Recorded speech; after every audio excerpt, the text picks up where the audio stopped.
এইবার যারা এসএসসি পরীক্ষা দিলে তোমাদের কলেজ ভর্তি পরীক্ষার রেজাল্টও দিয়ে দিয়েছে। এখন সব থেকে বড় প্রশ্ন হলো তোমরা কোন বইটা কিনবে।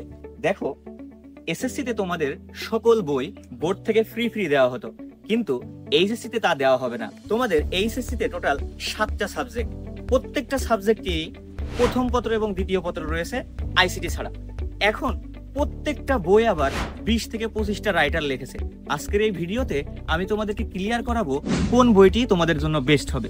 দেখো, বাংলা প্রথম বই এবং ইংরেজি প্রথম বই এই দুইটাই তোমরা বোর্ড থেকে যেটা পাবা সেটা কিনলেই হবে।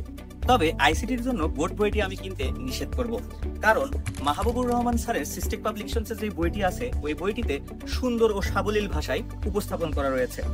পদার্থবিজ্ঞানের জন্য একজন এক এক রকম বই কিনতে বলে। কেউ বলে তপন স্যারের বইটি কেন, কারণ ওখানে থিওরি গুলা খুব সুন্দরভাবে উপস্থাপন করা রয়েছে। কেউ বলে ইসাক স্যারের বইটি কেন, কারণ ওখানে অনেক বেশি ম্যাথ দেওয়া রয়েছে।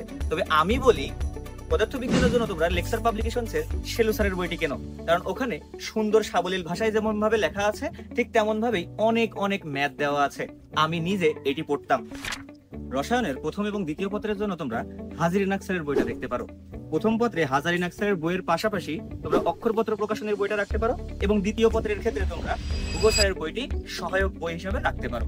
বায়োলজির কথা যদি আমরা বলি, এখন বায়োলজি প্রথম পত্র এবং দ্বিতীয় পত্র দুইটার কথাই বলতে হবে। প্রথম পত্রের জন্য তোমরা আবুল হাসান স্যারের বইটি নিবা, যা একই সাথে অ্যাডমিশন এবং একাডেমিক দুইটাই ক্লিয়ার করবে, এবং গাজী আজমল স্যারের বইটি দ্বিতীয় পত্রতে রাখতে পারো।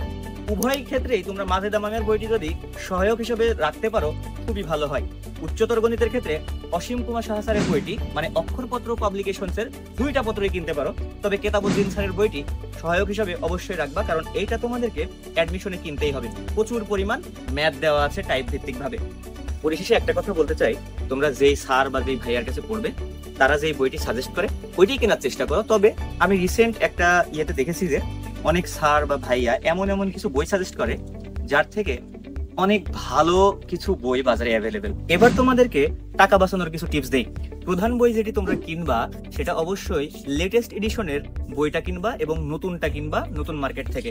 আর সহায়ক হিসাবে যেই বইটা তুমি রাখতে চাচ্ছ সেই বইটা পুরাতন মার্কেট থেকে কিনলে তোমার অর্ধেক টাকা বেঁচে যাবে বলে আমি মনে করি। এইচএসসির সম্পূর্ণ কোর্স যদি তোমরা আমার সাথে শেষ করতে চাও, অনলাইনে তোমরা যোগ হতে পারো বাংলাদেশের যে কোনো প্রান্ত থেকে। তবে ময়মনসিংহ থেকে তোমরা আমার কাছে অফলাইনেই পড়তে পারবে। ধন্যবাদ।